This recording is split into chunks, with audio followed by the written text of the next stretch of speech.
Hi Aquarius, welcome to Stardust Astrology. This is your monthly forecast for November 2016, and this is going to apply if you have your Sun, Moon or Ascendant in Aquarius, even more so Moon or Ascendant than the Sun.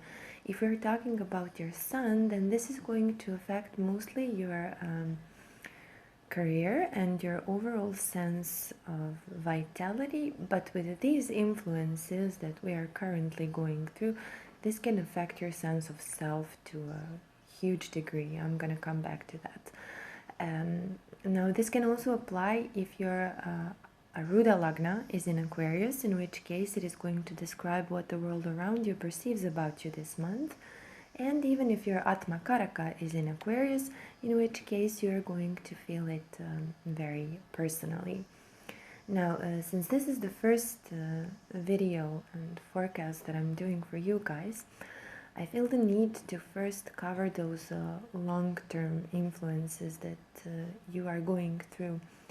And if we look at this chart, we can see that your first house at the moment is occupied by two planets, K2, which is the south node of the moon, and Neptune. Now, I usually do not use outer planets in my forecasts. Outer planets are Uranus, Neptune, and Pluto, unless something else is triggering them as well. The reason for this is that the outer planets affect us on psychological level.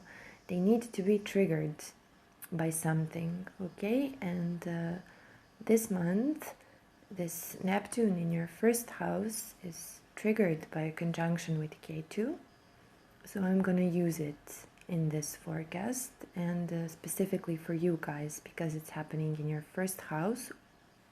If Aquarius is your ascendant, if your moon is in Aquarius, it is affecting your moon, which is your emotional state, your peace of mind, your thought process, your let's say that lower ego self, like me self, you know, the part of us that thinks about ourselves, that part.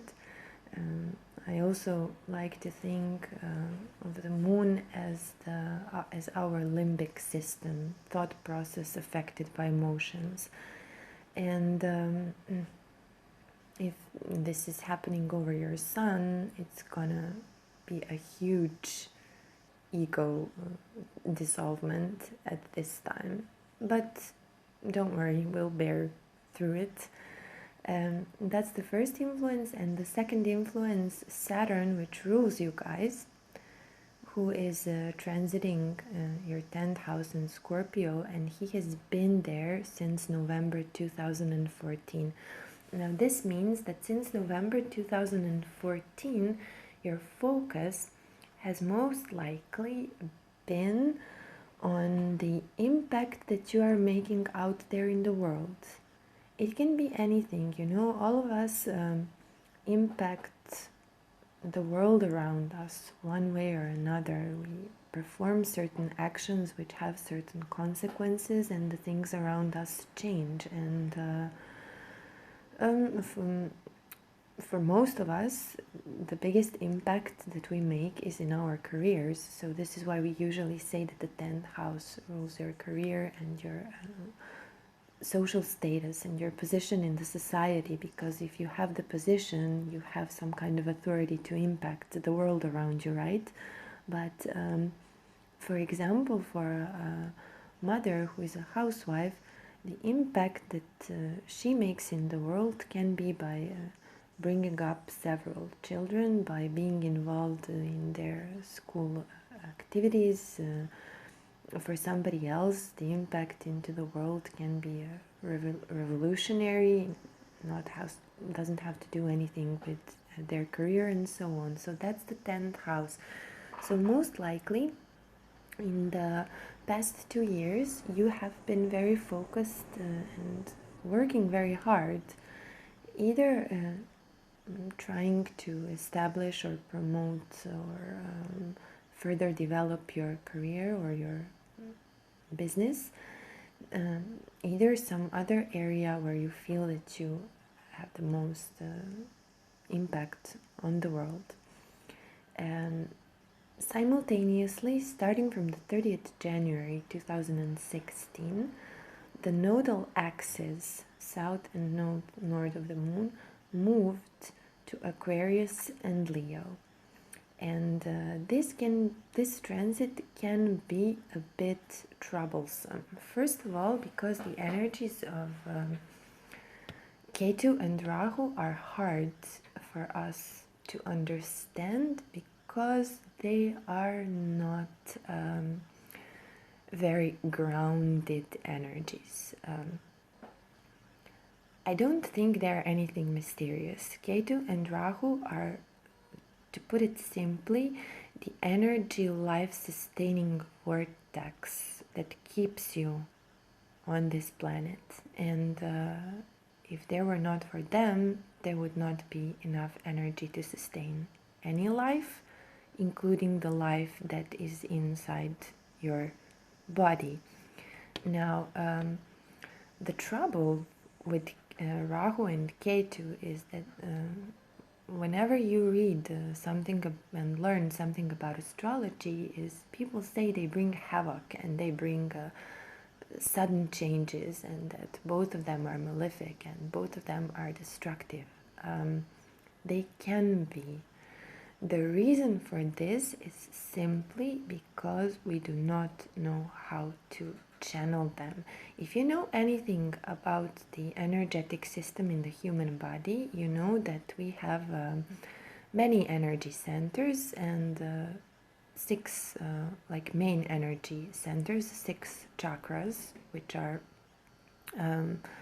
placed one above the other in our body. The first one is located well, very near your private parts, and the 6th one is the so-called third eye. It is located between your eyebrows, and it's a point of great intuition.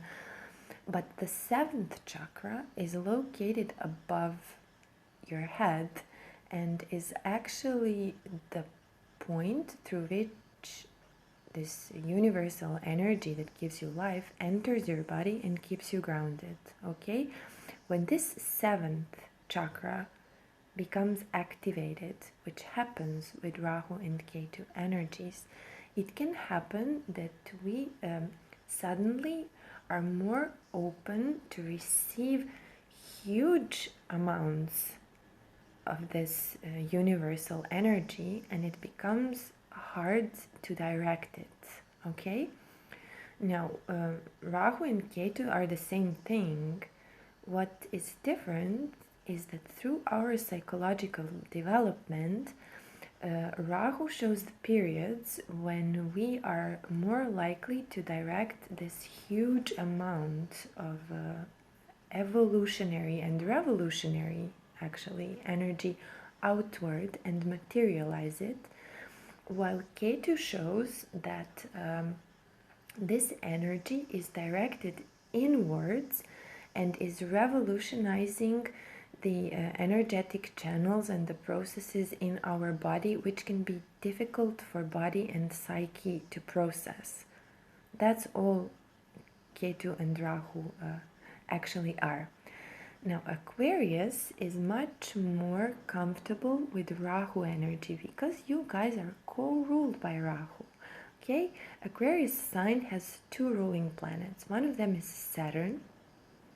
Saturn gives you guys structure and the ability to work hard and to build some structures for this society. Rahu gives you guys revolutionary tendencies, wonderful, brilliant ideas. These 2 energies combined together can make Aquarius people huge revolutionaries in their field. People who are usually very concerned about social causes and the developments of societies, but not in the way that Capricorn does. Capricorn is also ruled by Saturn, and Capricorn mostly likes to maintain the existing structures. Aquarius likes to revolutionize them, to build new structures, okay? So you guys are more familiar with channeling this energy outward. And this is the operation, this shows the energies of Rahu. But now your sign is being transited by Ketu, which is the opposite energy, which means that all of that now has to be directed mostly inwards, not towards revolutionizing society, but towards revolutionizing yourself. Very, very internal kind of energy, and Aquarius people can have a difficult time with that. Why is that? This kind of axis, now Ketu in your first house and Rahu in your seventh house, can bring some serious internal conflicts, because Rahu, your ruling planet, is going to pull you towards other people. With Rahu in the seventh, you want to do business, or you want to form relationships. And the people that you meet at this time can seem like personalities larger than life, okay? But also people who are very focused on themselves. And it can happen with you being focused on them and them being focused on them, that if you're not careful, they could use you and you could suffer because of that.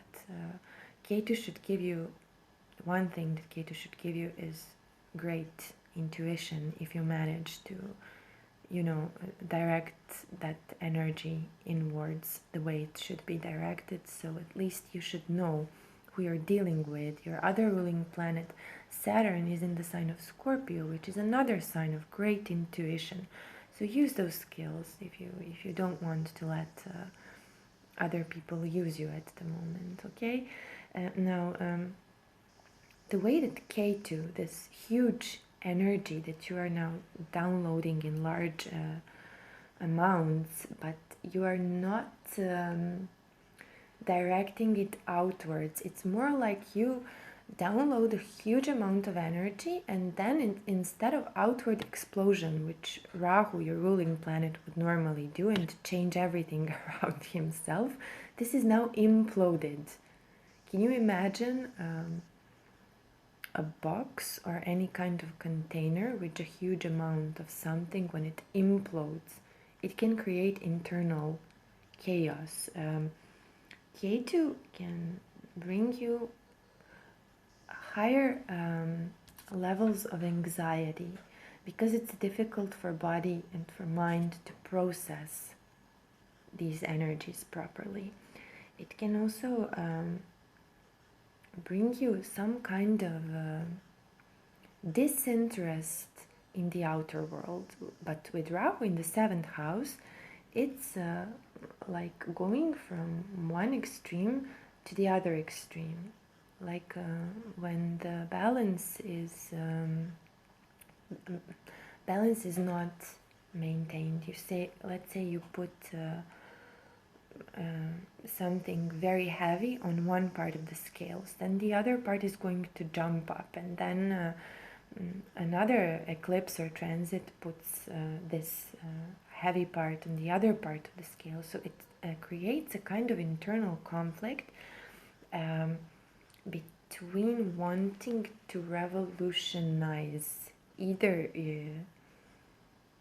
a business that you're involved with, either your partner, either to chase after partnerships. You will be feeling this energy to go to this pull to go towards other people at moments. Then at other moments, you're gonna feel anxious about it, and you're gonna lose interest about it. Ketu in the first house can make you want to be isolated, make you want to spend a lot of time in privacy. You could have less interest in money. In the moments when you are not obsessively chasing relationships, you could have no interest in relationships whatsoever. Mm, However, at those periods, you could be interested in gaining wisdom, progressing spiritually, doing some kind of research. Ketu is great for research. The house where Ketu sits initially normally creates some kind of havoc. In this case, it is internal havoc. And then towards the end of this transit, there will be the feeling of enoughness there. Like, I've had enough of this. I don't need any more of this. I'm content with this. There's nothing more to look for here. Translated to your first house, oh, I know about myself. I understand myself well. I don't. Why would I be alone anymore? There's nothing more to focus on here. I've finished peace, you know. That thing can happen. The first house is your mind and body, and the spirit house. It rules your identity, including your inclinations and your perceptions, and all of them are now being affected by this internally revolutionizing spiritual energy. Plus, Ketu is joining Neptune, and Neptune rules those psychological processes where we can lose ourselves either in a project, either in, let's say, something artistic that we do, or not even that we do, that we're exposed to.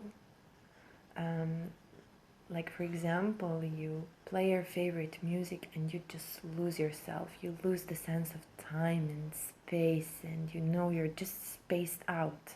Neptune is spaced out. It can also be that you want to lose yourself in another person. Let's say those tantric lovemaking experiences when you can transcend during orgasms, you know, stuff like that. Or for artists, when they are so immersed in their art that they have no idea what's going on around them. They can just switch off the whole world and transcend. That's the energy of Neptune. In a very low manifestation, this can be achieved through abusing alcohol or drugs, which I strongly, of course, do not recommend. But I'm just trying to describe the states, psychological states that Neptune brings. It is the feeling of no boundaries. You are one with everything around you and just floating in the 35th dimension or something like that. That's Neptune. That's Ketu is very similar kind of energy. So both of them lack boundaries. Watch for this tendency to have no boundaries when it comes to your partnerships and generally the people who are opposite to you. If you, at this point in time, let's say you sit and try to negotiate with someone. It can be a business negotiation. You could be trying to negotiate with your spouse about let's say the new terms of your relationship. How are we going to do this or that? You can be prone to feel them so strongly that you lose the boundary between yourself and themselves, and then be prone to compromise too quickly, too easily, and later find out that that was stupid, that was not what you wanted, okay? You were just lacking those healthy boundaries, and Aquarius usually has healthy boundaries. So this is why in this period of time you could be very confused, you know, and tormented by questions like philosophical questions like who I am, what do I want in life, what's my place in this world, why does my life feel so empty suddenly? And then, motivated by those questions, you constantly want to learn, you want to seek for new knowledge, self-discovery. You can shut off the whole world around you. You can not care what's happening around you, and everything will feel draining to you. Other people can feel draining at one point in time. At other point in time, you will feel like you need them so much, you know. But if we don't talk about other people, if we just focus on you here, this can be a great time for self-discovery, for trying to do things as simple as possible, because Ketu simplifies things.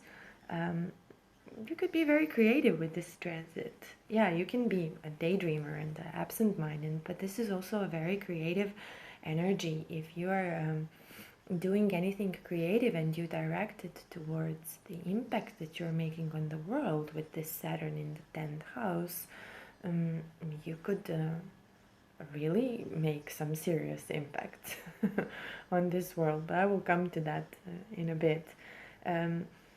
With a Ketu in the first house,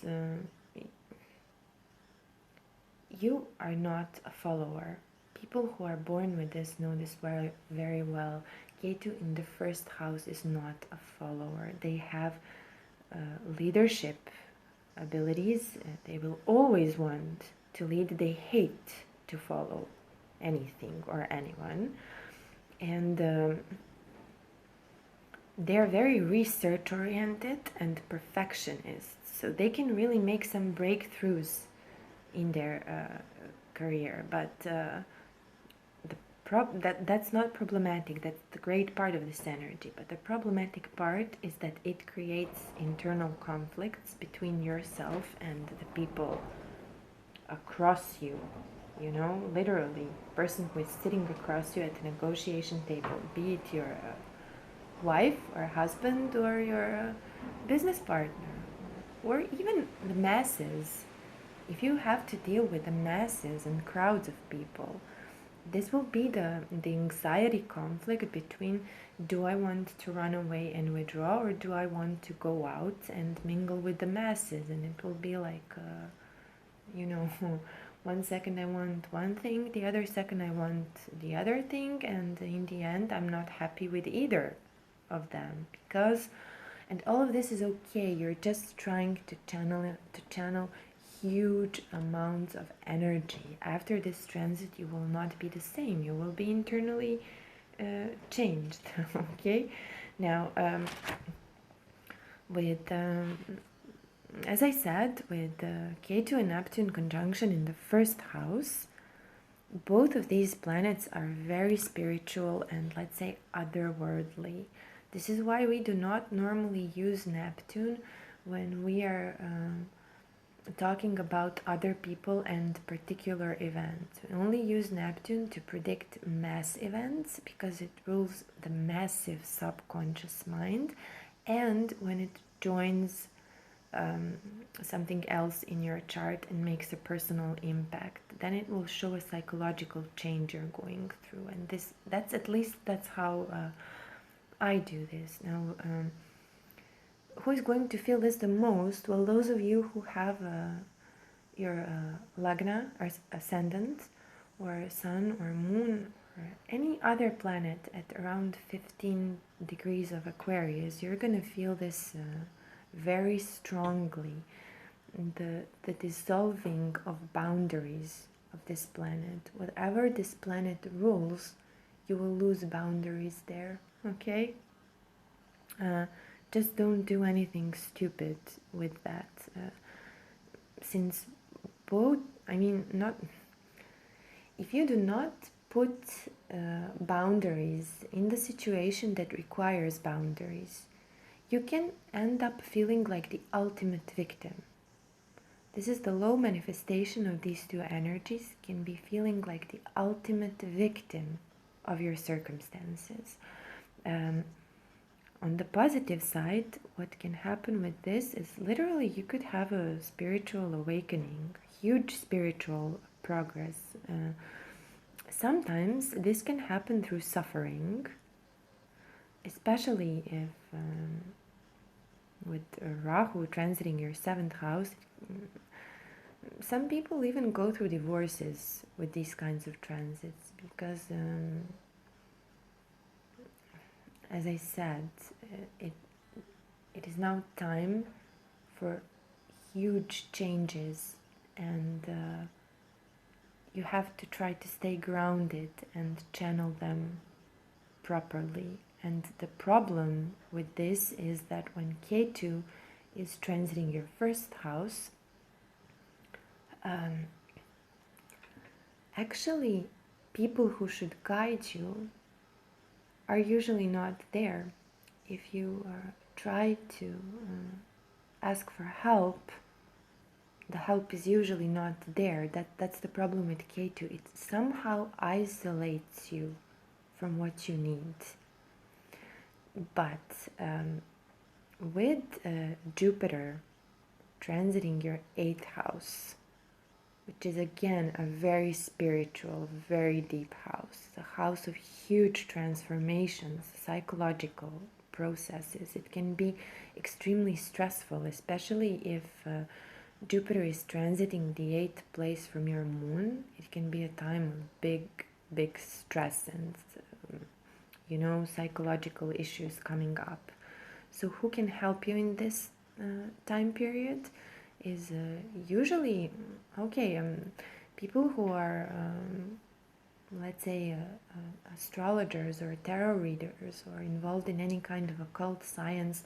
They can probably help you by telling you what's going on and how to direct your energies. But then after that, probably you will need a counseling, psychotherapy or something like that. That can prove to be beneficial at this time period.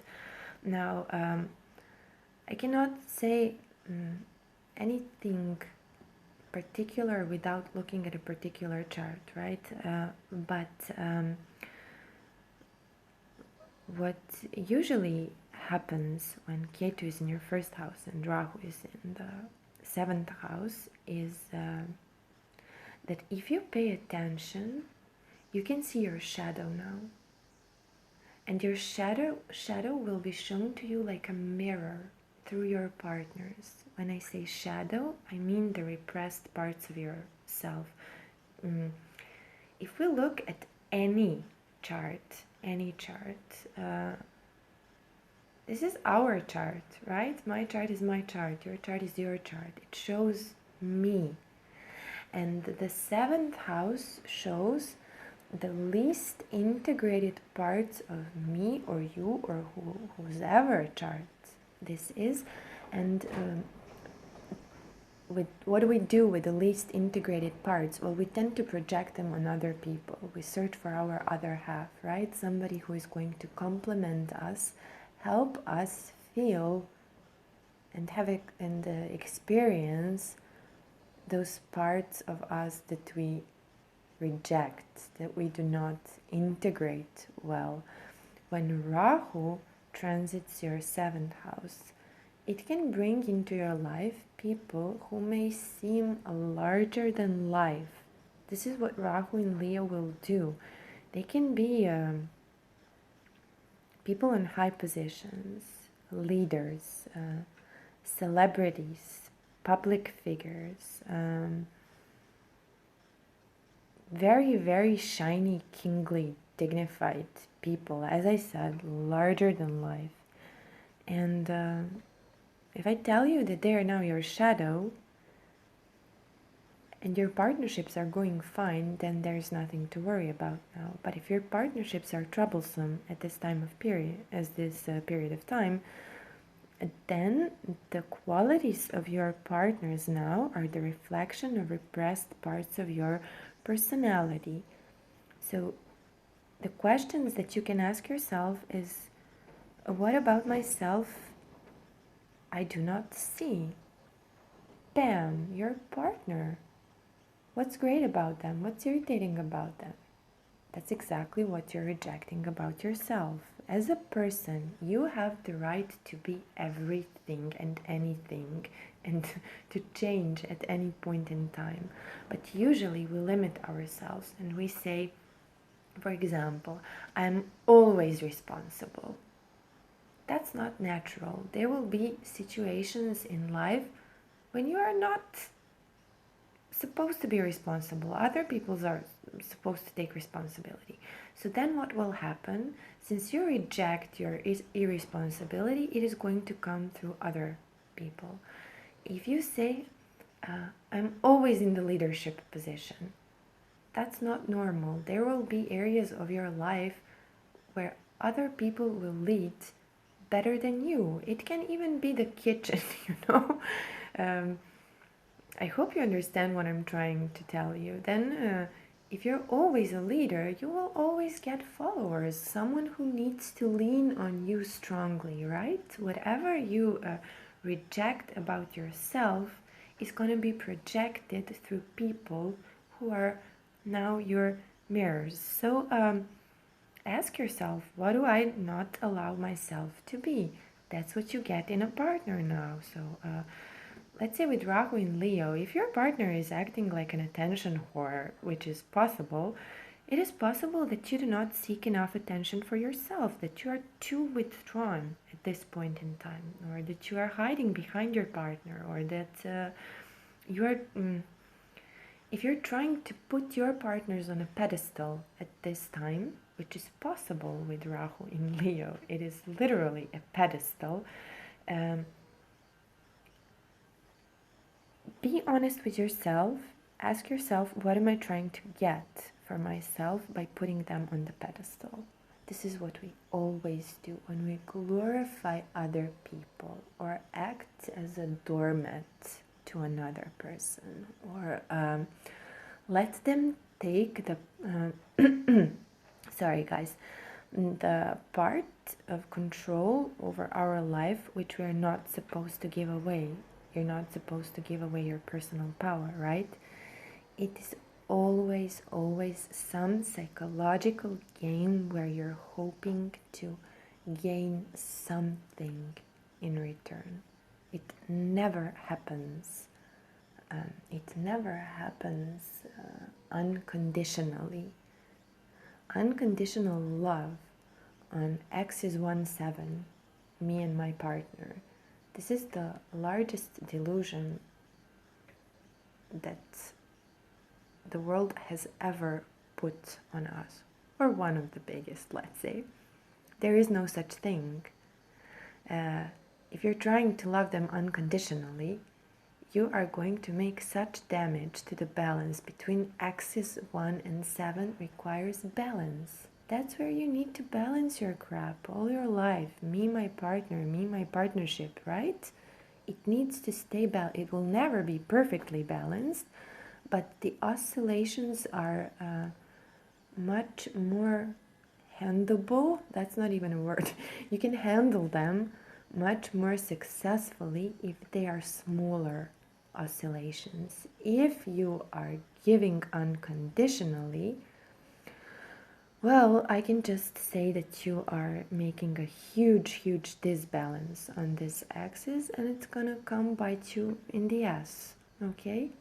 So this is a difficult energy. If your partners are selfish at this point in time, you could be too selfless and putting yourself in a victimized position. You can, if your partners are larger than life, you could be smaller than, I don't know, a grain of sand. You could be angry and repressing it, trying to dissolve it in, I don't know, alcohol or escapism or music or something, going out, something like that.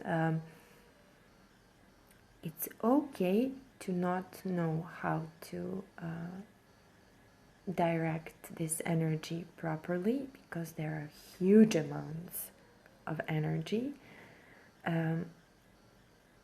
But one way that you can do this is do some kind of research. You can do spiritual work, but do some kind of research. Do something to uncover some secrets, you know. This is a great way to use this energy constructively. Now, another huge influence for you guys is Saturn. This is the second planet that is ruling you, who has been transiting your 10th house, starting from November 2014. And this gives a lot of restructuring, but also success at your chosen career field. So with K2 in the first, who is a leader, if directed properly. K2 is a leader, not a follower. Saturn in the 10th. 10th is the house of leaders. You could make huge progress in your career. If you have been doing some kind of research or uncovering something that is secret, this could be the time when you put it out there and use it to make progress in your chosen field. As I said, it doesn't have to be career only. It is any way that you are impacting the world. Some people will impact 15 million people in their lives. Somebody will impact one person. It doesn't matter. Wherever your impact is, this could be the time to go there. Since Saturn started transiting your 10th house 2 years ago, it might be that your ideas were not accepted at your workplace at the beginning. For example, if you want to change processes somewhere, let's say something like that, because Aquarius wants to change processes, make them more better, make them better, make them work for the society, you know, improve society in some kind of way. It might not have been accepted at the beginning, but now, since this transit is coming to a closure soon, it is probably the time now when people are seeing the benefits of the changes that you're implementing at your workplace or your own business. And by now, I'm sure you can be proud of what you have done. Okay, oh my gosh, I have just spent more than 35 minutes talking about just the long-term influences. I haven't touched this month yet, but okay, I'm doing this because whatever you do this month is going to be colored by the influences that are in your first house or on your sun or on your moon. And just like any other transit, where it hits you most personally, it's going to affect how you make decisions and what you do with all the other things. Okay, so let's go to November specifically. Now, we are currently running through the month of Libra, not Scorpio. Scorpio is by Western calculations. I'm using Vedic sidereal positions. And by Vedic positions, we are currently running through the month of Libra, which started on the 17th of October when Moon entered your 9th house.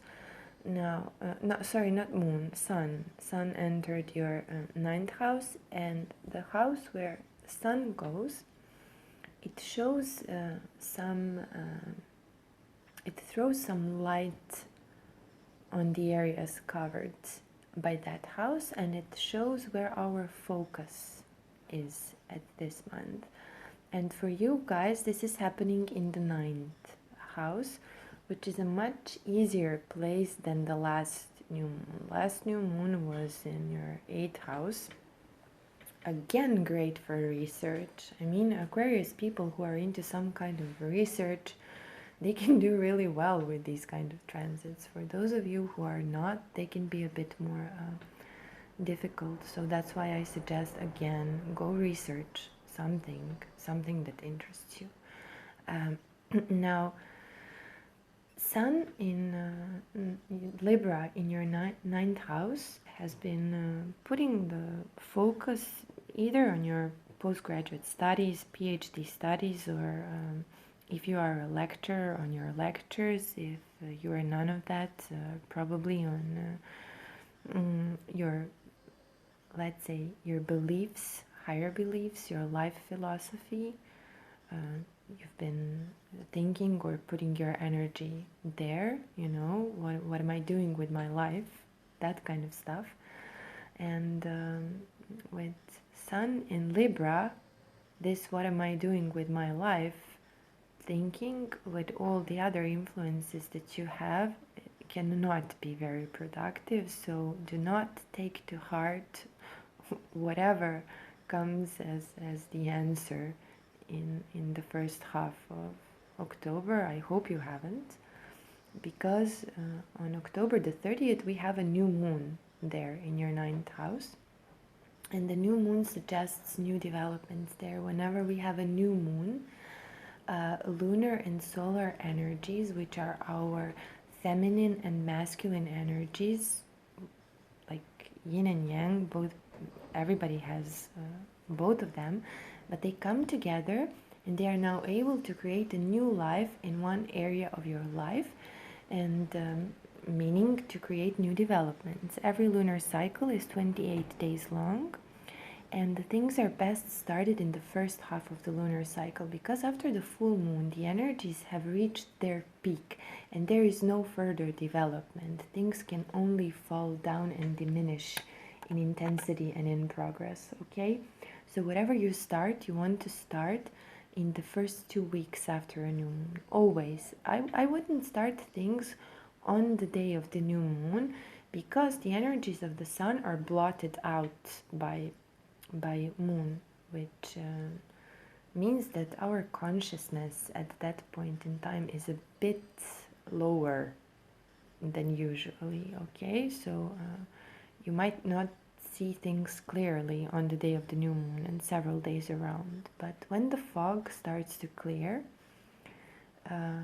it's a great period to start something new, and usually your mind will clear. If you're in tune with these cycles, you will learn how to use them perfectly and to know in advance where the next focus is going to be, so you can finish things in time, plan things, you know, make the most out of them.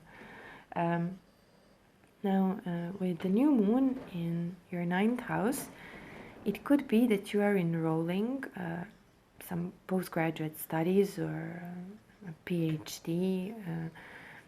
If you are already there, it might be that you are defending your thesis at this time. If you are some kind of lecturer or a teacher or even a manager, why not? You could be giving a lecture this month, and it could even be a lecture that you give over the internet. I don't know, some kind of webinar or something like that, or you enroll a course over the internet. It's a great time for internet activities. If you're into any kind of publishing industry or related to publishing, this will be the month probably when you publish something big and important. This is also the house of journeys, and this new moon is supportive of journeys, especially for business reasons and especially if you're going on a plane. It is also the house of luck, so it could be your lucky month. And let's see where the luck is coming from. Now, being in Libra, this new moon is ruled by Venus, who is now in your 10th house, again the house of career, particularly at this point in time in the nakshatra called Jeshta, which supports promotions, and which is a very powerful nakshatra.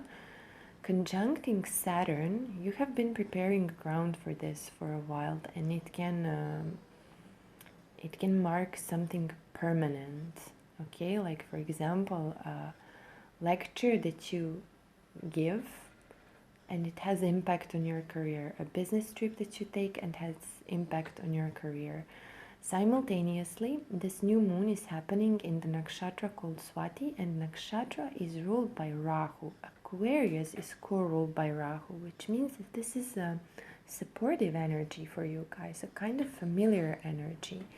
And Rahu is in your 7th house of business. This nakshatra is like the best nakshatra for doing business ever. So to me, this strongly suggests either a business trip or a business partnership with someone from abroad. It can even be a long distance work, like you guys cooperate over internet or something like that. Now, this new moon is conjunct Mercury, and Mercury for you guys rules houses 5 and 8. 5 and 8 is both ruled by Mercury. 5 is in Gemini, 8 is in Virgo. Now, 8 is occupied by Jupiter at this time, and it can bring sudden events, okay? Since it rules houses 5 and 8, again, to me, some kind of research is strongly implied with this. Aquarius people have very research-oriented minds. Now, one of the reasons for this, I've already explained the energies of Rahu, but look at your houses. Your houses 5 and 8 are ruled by the same planet, Mercury. Mercury is a very curious planet, and he loves to learn. And house 5 has to do with your education and the part of your mind, okay? It also has to do with your children and lovers and so on.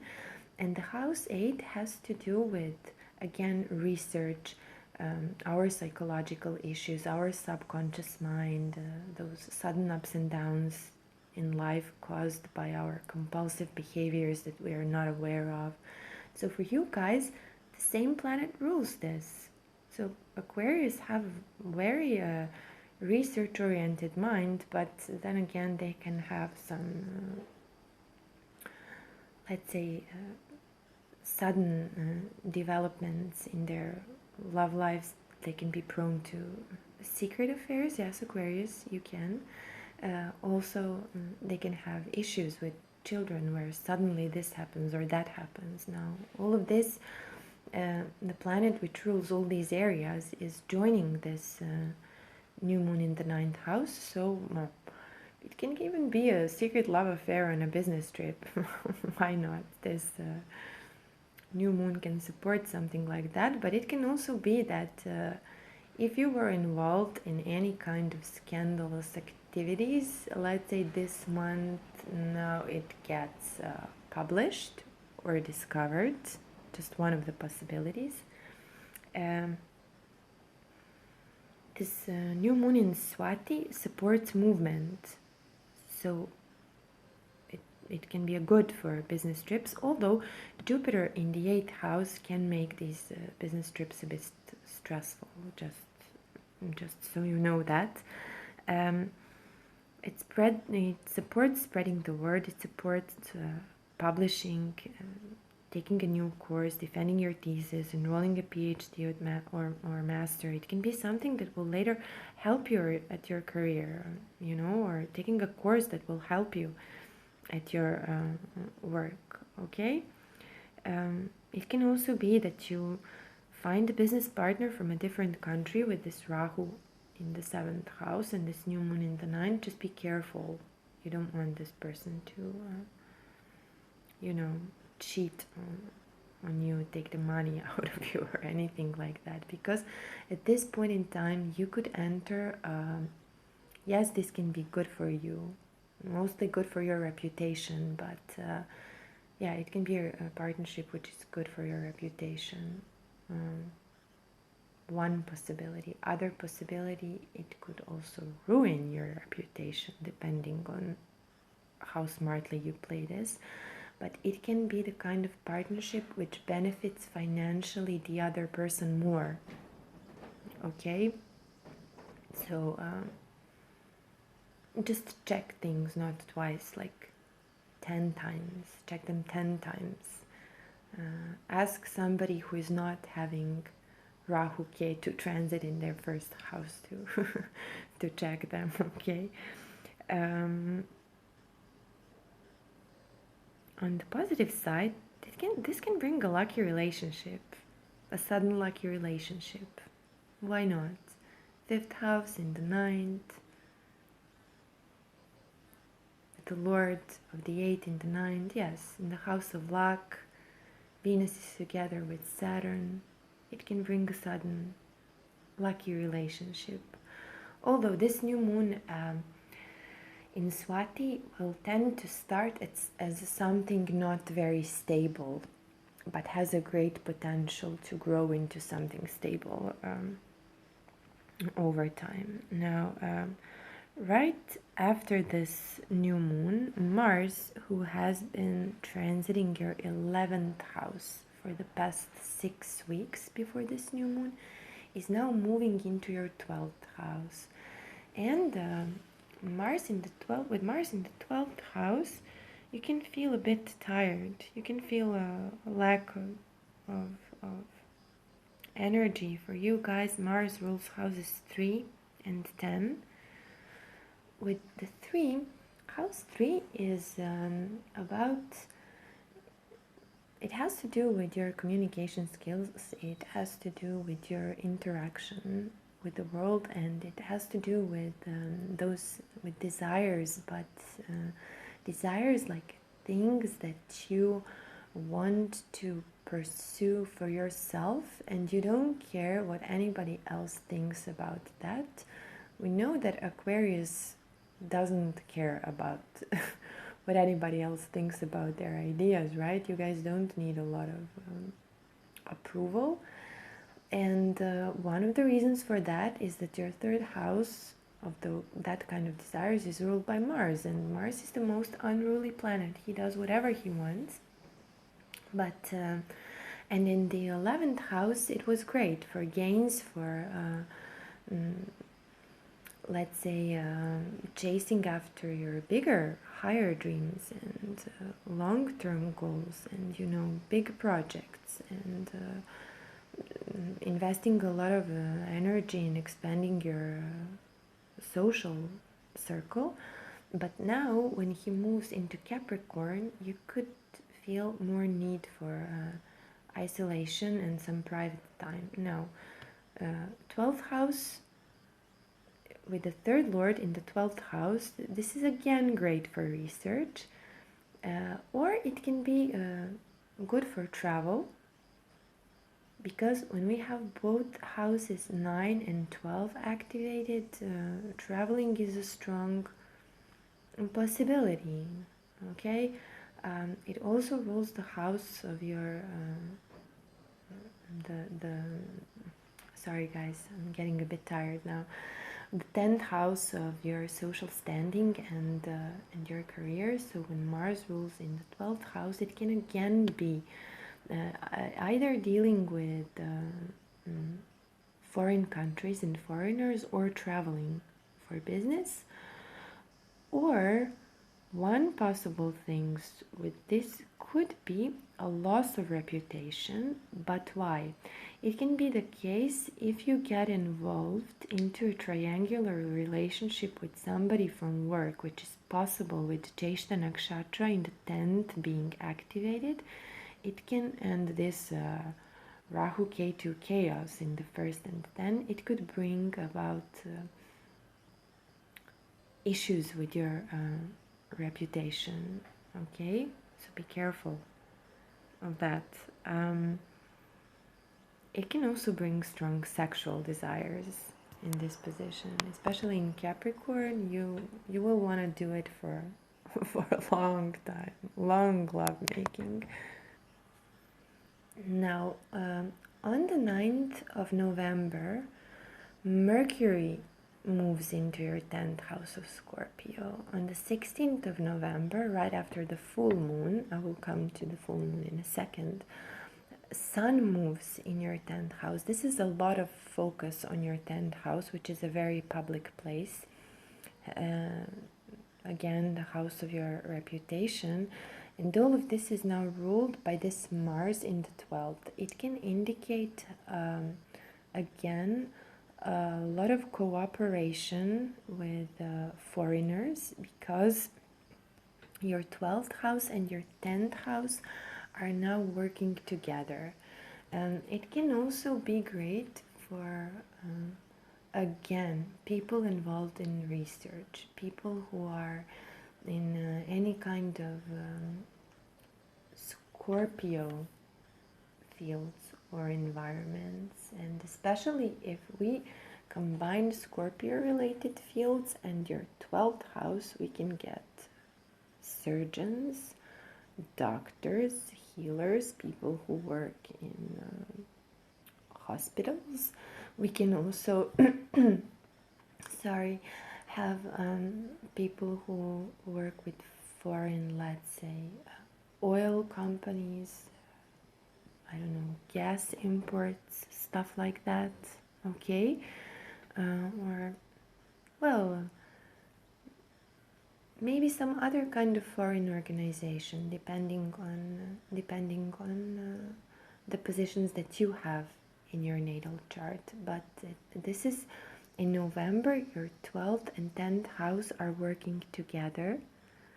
Now, it would be very good to use them not to ruin your reputation, but to do something with foreign countries. Or if you're involved in any kind of charity project, this can also be the time to put that in the spotlight.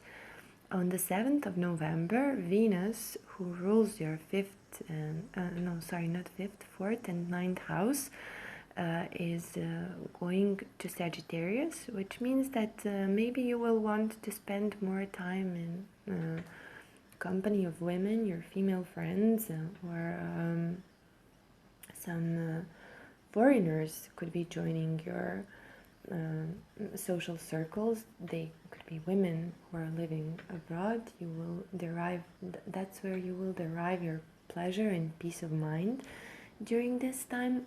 But the problem is that this Venus in the 11th is a bit crushed by your Mars in the 12th and this stellium of 3 planets in the 10th who are working together. So it could be that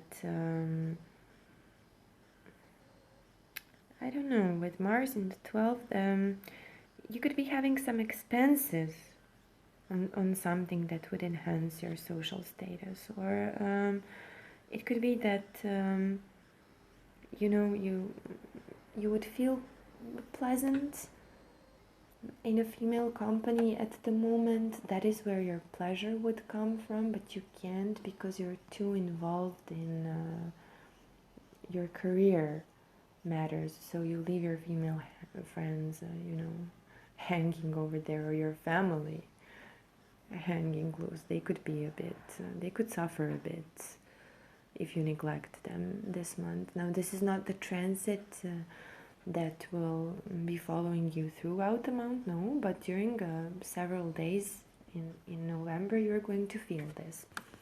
Now, the last influence that I want to talk about is the full moon that is happening in Aries in your 3rd house. And this full moon is happening in the nakshatra called Kritika. And the 3rd house, among other things, is the house of your communication skills. And Kritika is not a very diplomatic nakshatra. So there could be some fights with either your younger brothers or sisters, if you have them, or with your co-workers, the team that you work with.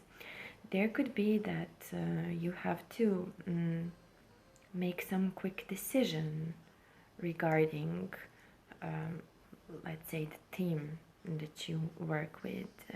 It can be that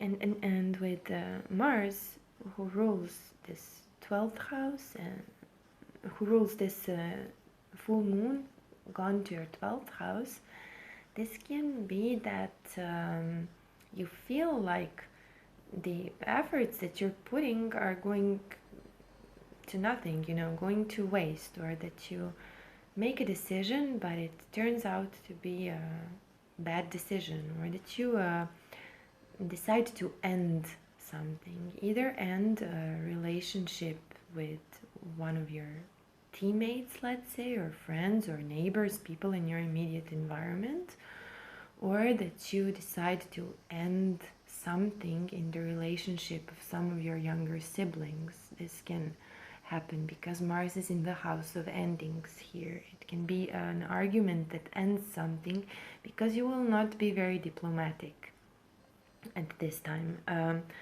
If you're doing anything with your hands, be careful not to cut your hands or arms, because Kritika has the tendency to cut things, and if you're working with knives or some heavy machinery, be careful, because you will be tired at this time and you don't want to put yourself in the hospital or something like that. It can just be that at this time you feel like just roaming around, you know, going around bars and, I don't know, drinking with your, well, both male and female friends. You could lose some money on gambling at this point in time if you do something like that. This could turn out to be like a hot one-night stand, you know. Any of these scenarios is possible. I would just be aware of if I decide to end something abruptly, think before you do that. And if you're operating anything that can cut you, be careful with that. Okay? Now, after this full moon on the 14th of November, the energies are starting to calm down. You're still gonna feel a little bit tired if you're not traveling with Mars in the 12th. You could need, your energy levels could be lower than usually, so take the rest when you need it. Don't do something stupid just because you're tired and overworked, right? There are several influences pointing to you being overworked at this time. The best way to use heavy energies this month is to put them into some kind of research. Next month we'll put focus on your career, but I'll see you guys before that. The next lunar cycle is starting on the 29th of November and is affecting your 10th house. I'll talk to you before that to see how we can best navigate your energies for the month of December. Until then, take care of your personal boundaries, those healthy boundaries. Ask for help if you need it in the psychological sense, because it can be a strong time of anxiety. And take care of yourself. I hope you found this video useful and interesting, and will make the most out of it. And if you actually managed to listen through 1 hour of forecast, congratulations and thank you. See you next month. Bye bye.